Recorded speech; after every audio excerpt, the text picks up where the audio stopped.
Indians win 4-0. Speaking of winners. Yeah, Zubin, how about this? You know, Antonio Brown showed up to camp in a helicopter. How cool is this? KD rolls like this. Mug on an Alaska airplane.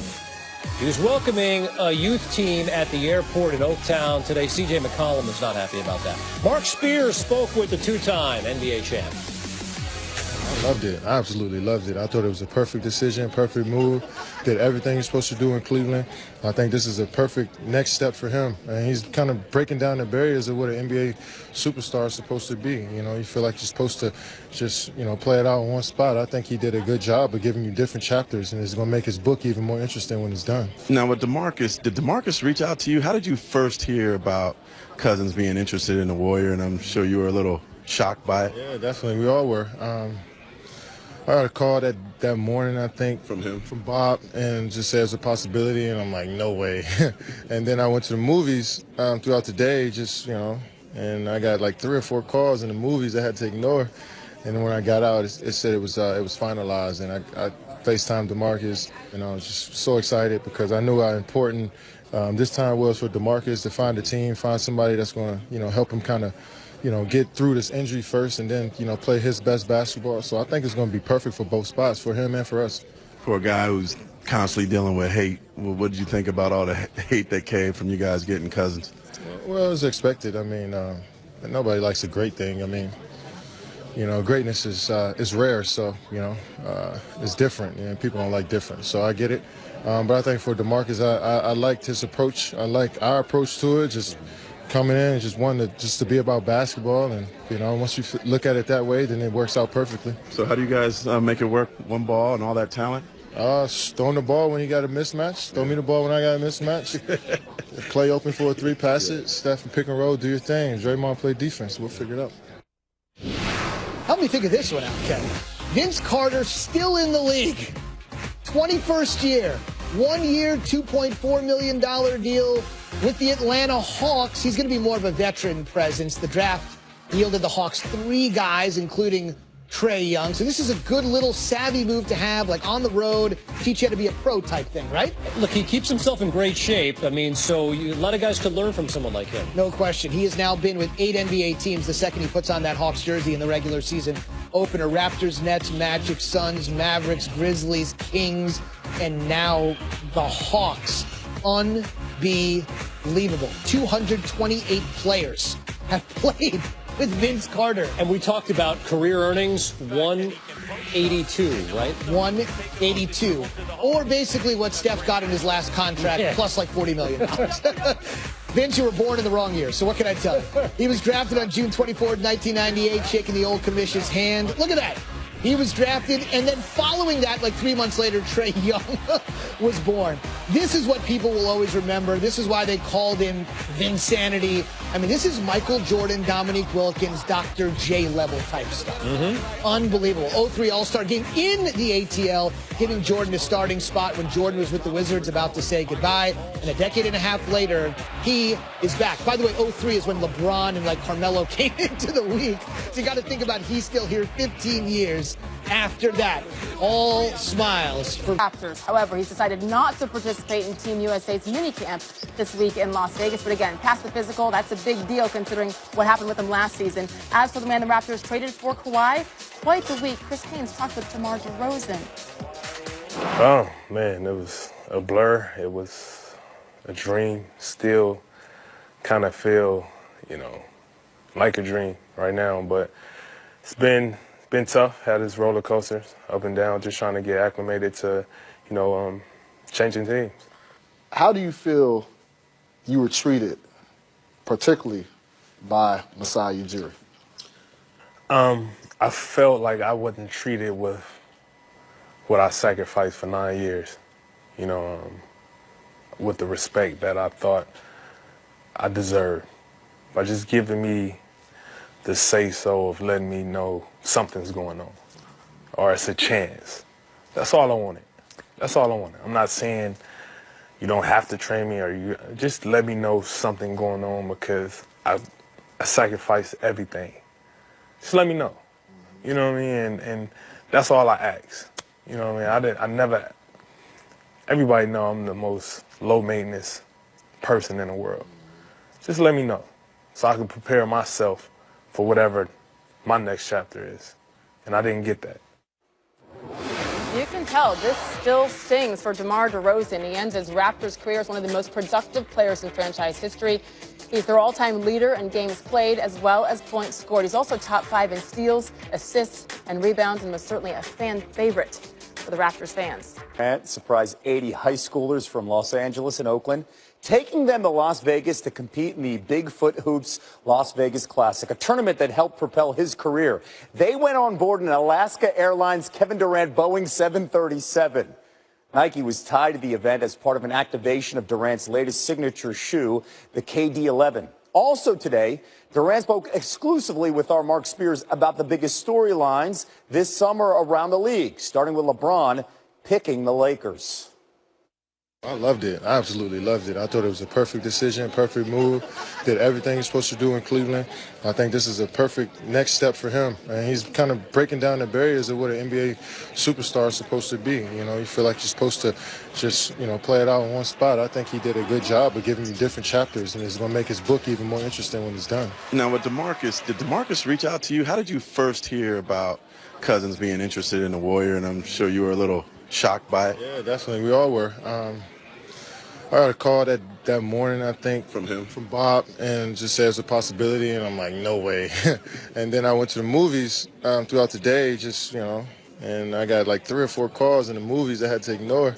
And then when I got out, it said it was finalized, and I FaceTimed DeMarcus, and I was just so excited because I knew how important this time was for DeMarcus to find a team, find somebody that's going to, help him kind of, get through this injury first and then, play his best basketball. So I think it's going to be perfect for both spots, for him and for us. For a guy who's constantly dealing with hate, what did you think about all the hate that came from you guys getting Cousins? Well, it was expected. I mean, nobody likes a great thing. I mean, greatness is rare, so, it's different, and people don't like different. So I get it. But I think for DeMarcus, I liked his approach. I like our approach to it, just coming in and just wanting to be about basketball. And, once you look at it that way, then it works out perfectly. So how do you guys make it work with one ball and all that talent? Throwing the ball when you got a mismatch. Throw me the ball when I got a mismatch. Clay open for a 3, pass it. Steph, pick and roll, do your thing. Draymond play defense. We'll figure it out. Prediction, plenty of mismatches, especially when you see the Warriors with this all-star team. The addition of Boogie, the Warriors have 5 all-stars from last season. According to Elias, the last team 5 all-stars from the previous season, the 1975-76 Celtics, which went on to win the title. For luck, breathe in so deep. This air is blessed. You share with me. Cavaliers tweeting, we love at Kevin Love. Love posing with workers. They're renovating the Cavaliers gym. And Kevin Love has signed a 4-year, $120 million extension with the Cavs. He turns 30 in September. They believe he can help keep them at least a little bit competitive, maybe vie for a playoff spot. He's going to score 30 a game next year. I'll go 24.9. Okay. Kept getting calls back and forth with my agent. I said, just really want to get this done, I'm ready, and I wanted to be a part of the future. So it does in a lot of ways feel like my team, but also we're the sum of all of our parts. We got a little bit spoiled with 4 years in a row of the finals, but now we get to build this thing again. And we feel like things are going to head in the right direction, and we're going to be a team that's going to play extremely hard, overachieve, hopefully, and we'll just go out there, throw the ball out, and see what happens. Well, LeBron supporting his guy, tweeting towards him, secure that money. Congrats, brother. Those are apparently 2 expensive restaurants out there and probably somewhere in the California. Yeah, nice. You've probably been there. I've not been in a restaurant, I've driven by it. You got that kind of jack. Nope. And then Love responds, if it's Nobu Malibu. It's up at Pepperdine. Haven't seen it. Should. Let us make a love connection with Brian Windhorst right now. Brian, when you turn 30 in September, you just don't turn down about $30 million a year for 5 years. But when I ask this question, I'll keep that in mind. Why did Kevin Love sign with Cleveland? Why did Cleveland sign Kevin Love? Well, a big thing for the Cavs was after LeBron went and signed with the Lakers, Kevin Love came to the team and said, I want to be here. I want to talk about an extension. And for a team that was hurting, and a team that really went through some miserable months in 2010-11. That was a horrible season. That was exactly what they wanted to hear, and that really it got them interested in wanting to do this deal. Kevin Love could have made more money had he gone ahead and become a free agent next summer and then shopped in a market that would have had a lot of bidders in it. So he kind of gave the Cavs a bit of a discount, as much as you can say that on a $120 million extension. On the other hand, as you mentioned, he's about to turn 30. He has missed over 50 games the last 2 seasons combined. He's had 3 surgeries with the Cavs over the last few years. He's had concussion problems. And he had a team who was desperate to pay a guy to be a foundational piece going forward. So what you had is 2 motivated parties, security, stability, and at least short-term satisfaction. It was a great day in the Cavs organization. Will this be a good contract in 2 years? That's the question we're going to find out. Let's talk about another Cleveland Cavalier great, Dwayne Wade. Reports that he's going to sign a contract in China. Is this fraudulent or is this legit? Well, first off, I know it's a 3-year offer. Dwayne Wade is not playing 3 years in China. Dwayne Wade may play part of a year in China. It's for what looks like a lot of money, but after taxes, I mean, he would be the highest paid player in the Chinese Basketball Association, but he could make more money from the Miami Heat if the Miami Heat want to keep him. So I don't think he would do this for the short-term money. But I've talked to a couple of NBA players today, and they say it's not just about the money you're going to earn this year. It's about the money that you can make long-term if the Chinese fans fall in love with you. So that's what Dwayne Wade's got to weigh. Is this something he wants to do that could set him up to earn money and do business in China for the next 25 years? Some people would say, do it. Other people would say, you've already got your shoe over there. You're already a very well-known name. You don't want to go through what it is to play in the Chinese Basketball Association for 6 months. I will say this. Because of the way the season operates, John, he could play a full season in China and still come back and play in the NBA at the end of next season. That could be a route he looks at. Now that's the answer I was looking for. Brian Windhorst in Los Angeles. Kevin Love played 19 games for the Cavaliers in which LeBron did not suit up for the Cavaliers. In those 19 games, he averaged roughly 19 and 11 on 41% shooting. With LeBron, he shot better because he was open more. It's a move that takes some courage. And if you can get a top 4 player and Leonard, you go out and do it. Maybe San Antonio didn't want a bunch of young players and picks. Maybe it was a decision to stay competitive in the West. With DeMar coming to San Antonio, we're thrilled to have him here. All right, we'll hear from DeMar DeRozan in a second, his one-on-one with Chris Haynes. But first, here's what DeRozan can bring to the Spurs. Without Kawhi for much of last year, Spurs had no go-to guy late in the clock. They turned to Danny Green. Per second spectrum, the Spurs averaged just 0.46 points per play on Green ISOs with less than 5 seconds on the shot clock, more of a spot-up 3 guy. The Raptors averaged 0.81 points per play, almost double, late in the clock when DeRozan ISO. Here's DeRozan, the newest Spur, with our Chris Haynes. DeMar DeRozan, the newest member of the San Antonio Spurs. Man, what was this past week like for you? Oh, man, it was a blur. It was a dream. Still kind of feel, like a dream right now. But it's been tough. Had this roller coaster up and down, just trying to get acclimated to, changing teams. How do you feel you were treated, particularly by Masai Ujiri? I felt like I wasn't treated with what I sacrificed for 9 years, with the respect that I thought I deserved. By just giving me the say-so of letting me know something's going on, or it's a chance. That's all I wanted. That's all I wanted. I'm not saying you don't have to train me, or you just let me know something going on, because I sacrificed everything. Just let me know. You know what I mean? And that's all I ask. You know what I mean? I never, everybody know I'm the most low maintenance person in the world. Just let me know so I can prepare myself for whatever my next chapter is. And I didn't get that. It seemed like I was in that discussion of moving forward with the team. My whole approach was like every single summer, preparing, going out there, supporting the young guys in the summer league, figuring out ways how I could be better, make my team better, and that was the feeling. That was the gist of the conversations we had, was moving forward, having the opportunity to do something special all over again, you know. So that was my mindset, and, you know, everybody around me mindset as well. What was your thoughts initially about going over to San Antonio? I mean, I'm still in shock. I'm still in shock. I mean, second person I talked to that night that I'm close friends with is Rudy Gay.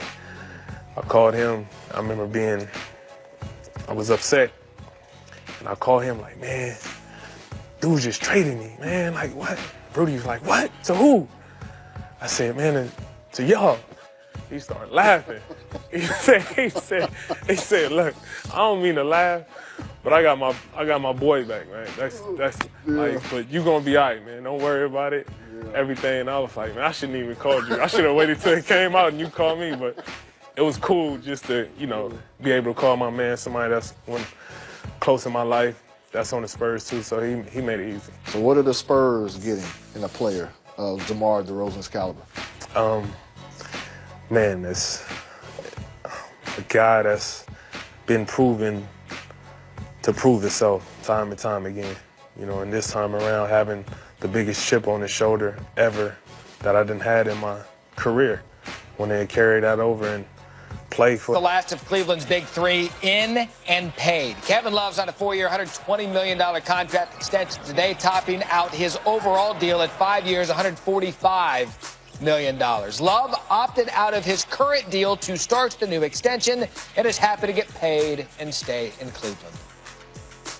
When I got traded here a few years back, we had an idea of what was Cleveland Cavaliers basketball. We got a little bit spoiled with 4 years in a row of the finals, but now we get to build this thing again. So we're definitely excited about who we have moving forward. We know that we're going to add some new pieces, but we feel like things are going to head in the right direction. A very exciting day. I actually didn't know what I was walking into this morning, which was super special, seeing the construction, put on the hard hat. It kind of felt, it felt good to be there with, you know, some real blue-collar workers out there. So that was special to be a part of that.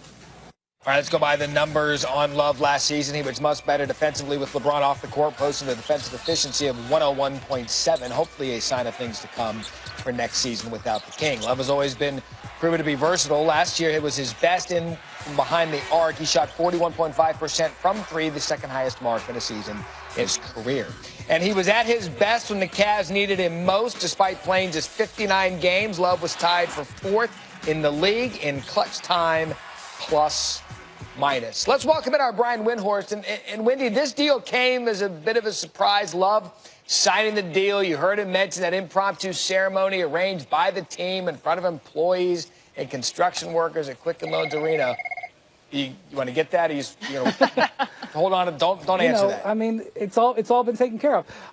Look, the Cavs loved that as soon as LeBron James left for L.A., that Kevin Love came to them and said, hey, I want to sign an extension. If you want to find a way to Dan Gilbert's heart and Dan Gilbert signs the checks, that's a really good way to do it.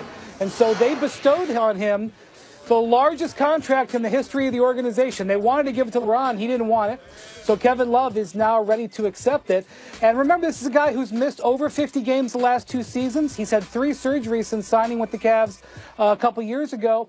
And he's a guy who's had concussion issues. So they've done a favor for him by giving him security, and he's doing a favor for them by committing to them at this time. Yeah, I get that. But even though Love is locked up for the foreseeable future, I'm curious, how much do the Cavs truly value him as a foundation player going forward? Well, they are looking at him to pair him with Colin Sexton. They think that they're going to be a really good match together. They wanted him signed for all of Sexton's rookie contract, which is 4 years, and they think that those two guys are going to be their foundation pieces going forward. Now, is that going to be the case? I don't know. I can't see the future, but that's who the Cavs see is what they want to do going forward. And they believe that Love being a big man who can play pick and roll against alongside a really good point guard is how you build a winner in the NBA, and that's what they're investing in. Rebuild mode in Cleveland. Brian Windhorst with the latest, all things phone calls here on SportsCenter.